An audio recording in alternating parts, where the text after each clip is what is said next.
In the village of Nkosi, nestled at the foot of towering mountains, life was vibrant and full of harmony. The villagers sang as they walked the fields, their melodies echoing across the golden plains. But beneath the surface of their idyllic lives lay whispers, tales of an ancient secret that no one dared to speak aloud. This year's harvest festival was unlike any other. The air buzzed with an electric anticipation, though no one could pinpoint why. Women adorned themselves with intricate beadwork, their colorful wraps shimmering in the sunlight. Men sharpened their spears, not for battle, but for ceremonial dances. The laughter of children rang through the air, but it carried an undertone of unease, as if even they could sense the storm brewing on the horizon. Ao, the chief's daughter, stood apart from the revelry. Her father, Chief Bomba, watched over her with an intensity that unsettled even the bravest warriors. Ao's striking beauty and radiant smile belied the weight she carried. The villagers often wondered why she was kept under such strict protection. Some said she was cursed, others whispered that she was destined for greatness. As the festival reached its crescendo, the beating of drums filled the village square. Dancers leapt and spun, their movements synchronized with the rhythm of life itself. Ao watched longingly from her father's side, her feet itching to join them.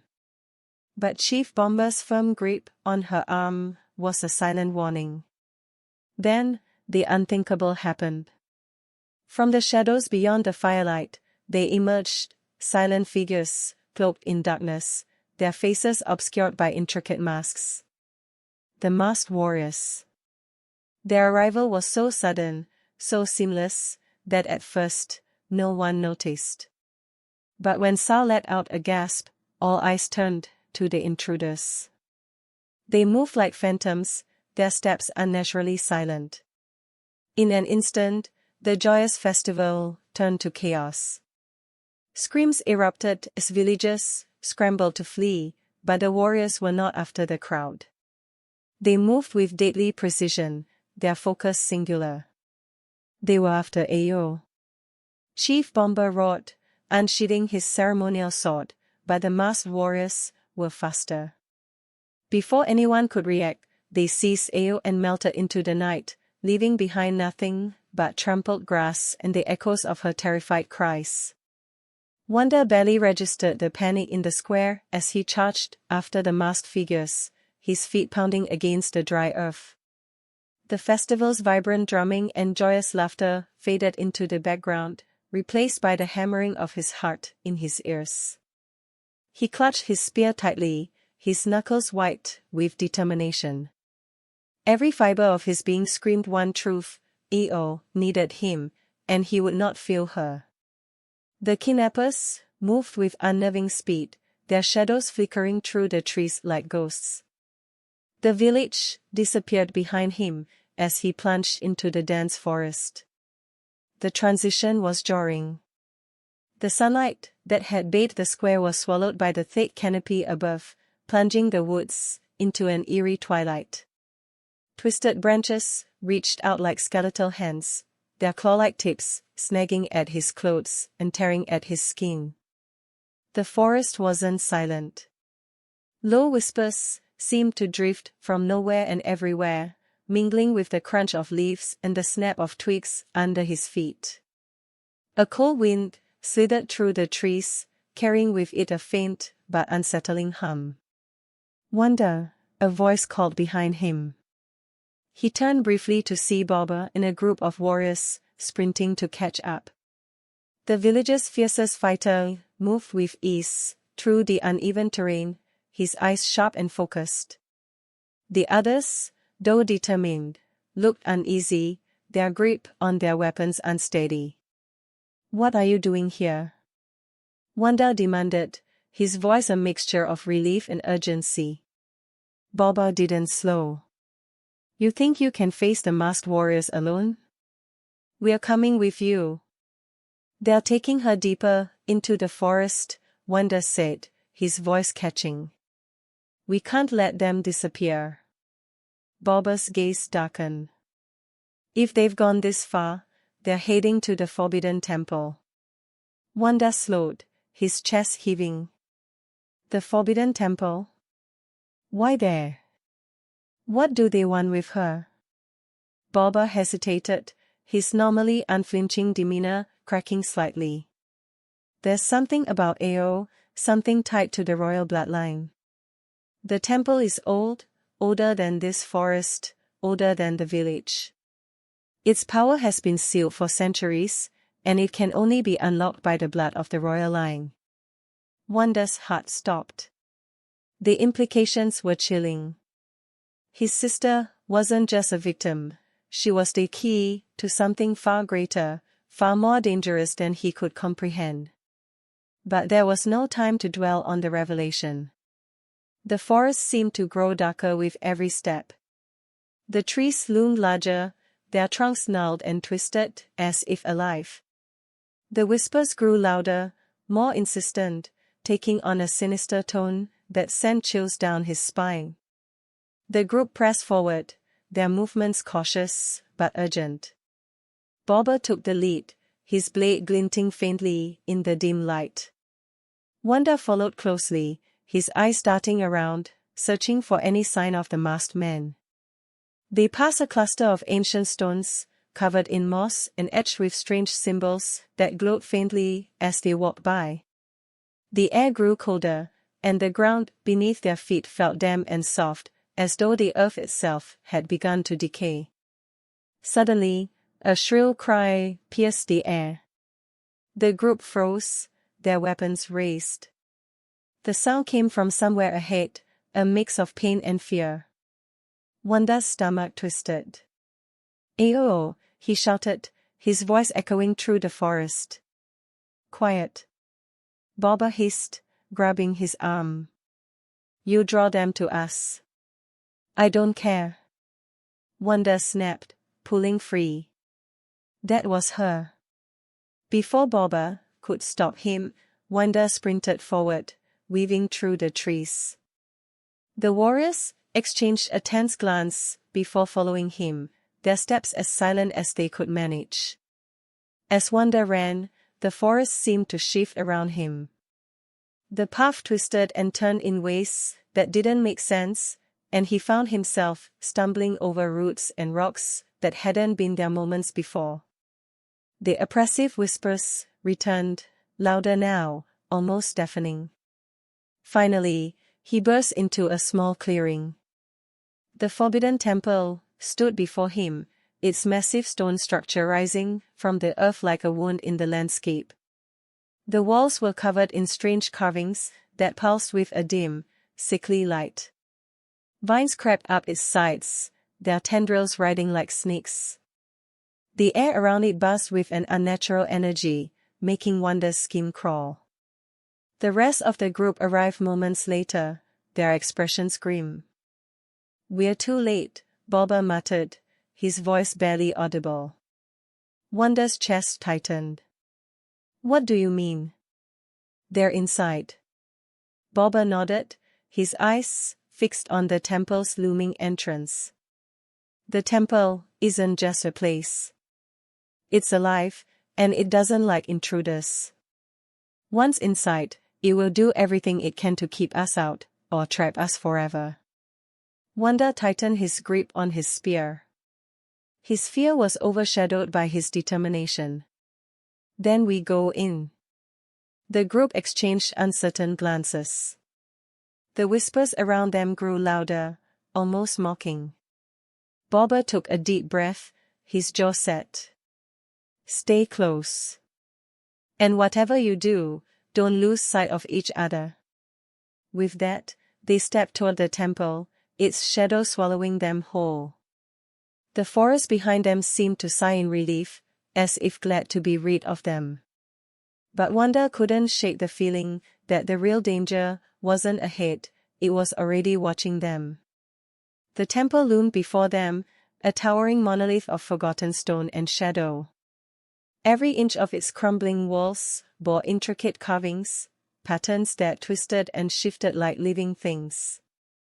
The faint glow emanating from these ancient symbols cast eerie shadows that dance with the flickering light, making it impossible to tell where the temple ended and the darkness began. As Wanda stepped inside, the air grew heavier, pressing down on him like an unseen force. Each step he took felt like moving through invisible tides, the energy in the room buzzing against his skin. He could hear the warriors' ragged breaths behind him, their courage visibly faltering as the ancient magic of the place grew stronger. Then they saw her. Ao lay bound to the stone altar at the heart of the temple, her arms and legs secured by glowing chains that seemed to pulse with life. Her wide eyes locked onto Wanda's, pleading and defiant all at once.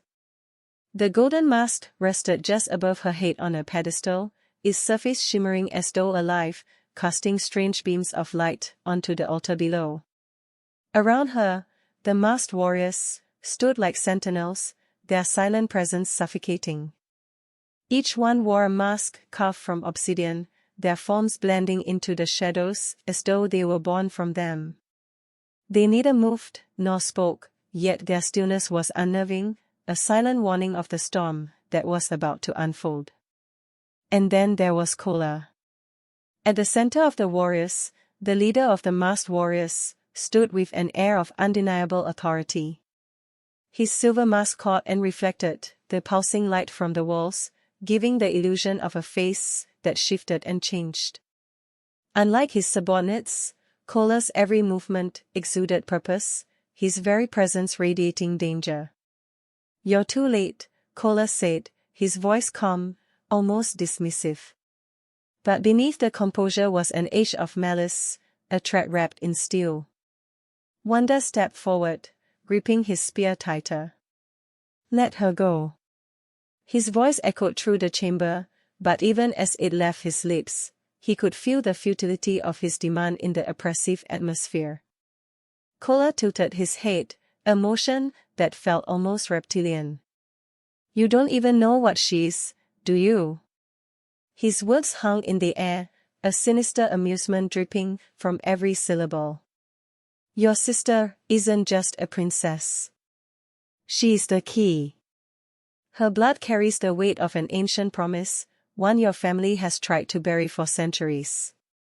But tonight, that promise is fulfilled."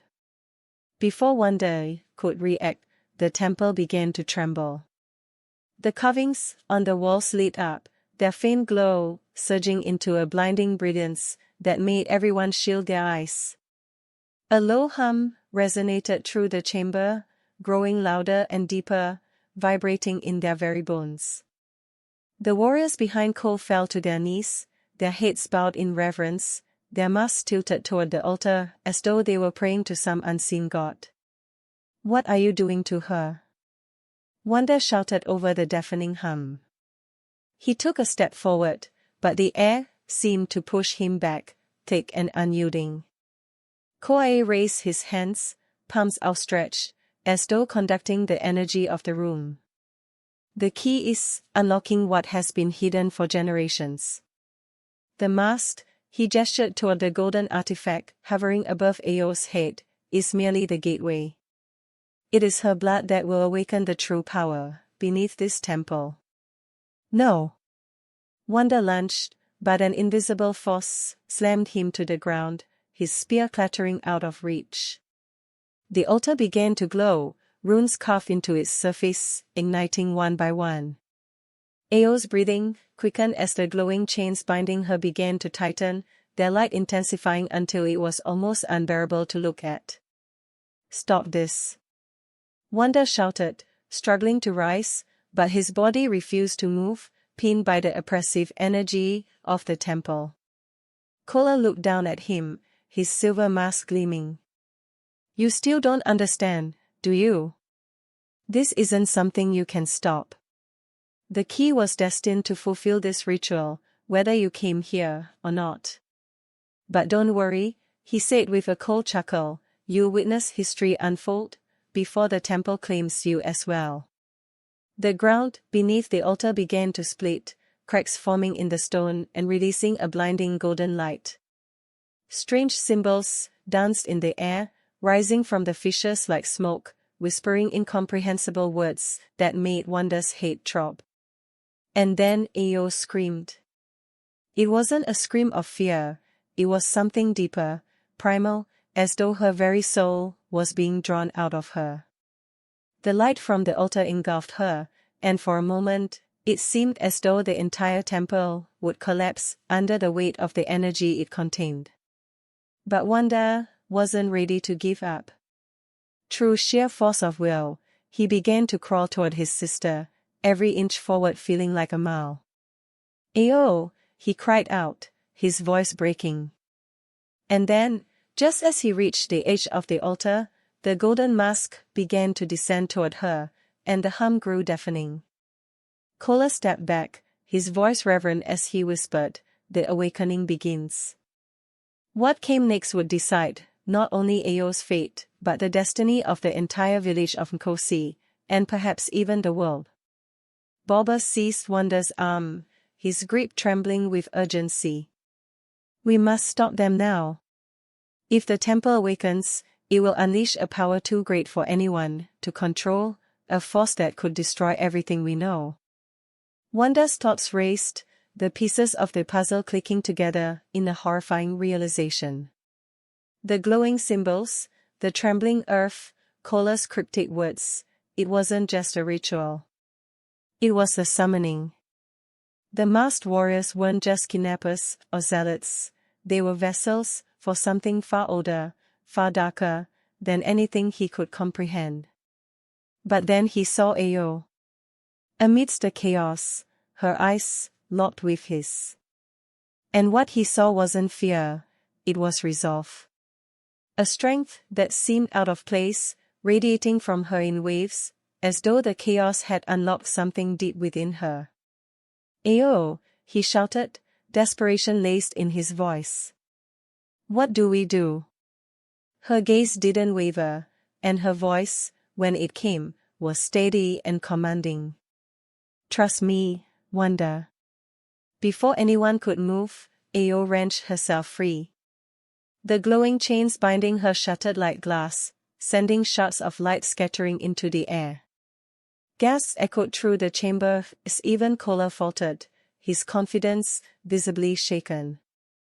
The golden mask on the altar flared to life, its glow intensifying until it seemed to pulse like a beating heart.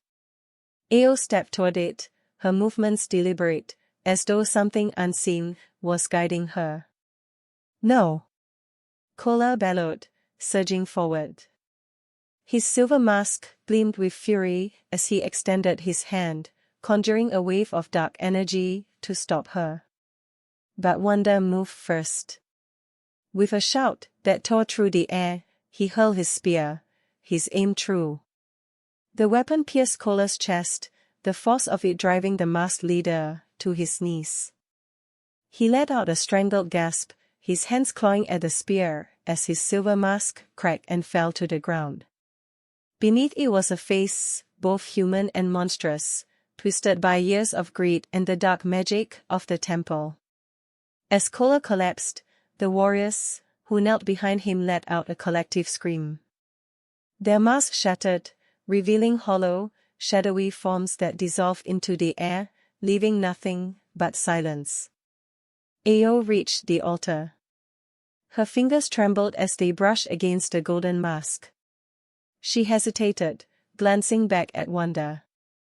"Don't do it," he shouted, his voice breaking. "We don't know what it will do to you." Tears welled in her eyes, but her resolve didn't waver. "This is the only way to stop it, Wanda. The temple chose me. If we leave it unfinished, its power will consume us all." Before he could protest further, she lifted the mask and placed it over her face. The effect was instantaneous. The temple erupted in a blinding light, a golden wave that washed over everything like a raging tide. The carvings on the walls blazed brighter than ever, and the ground beneath them quaked as if the earth itself was splitting open.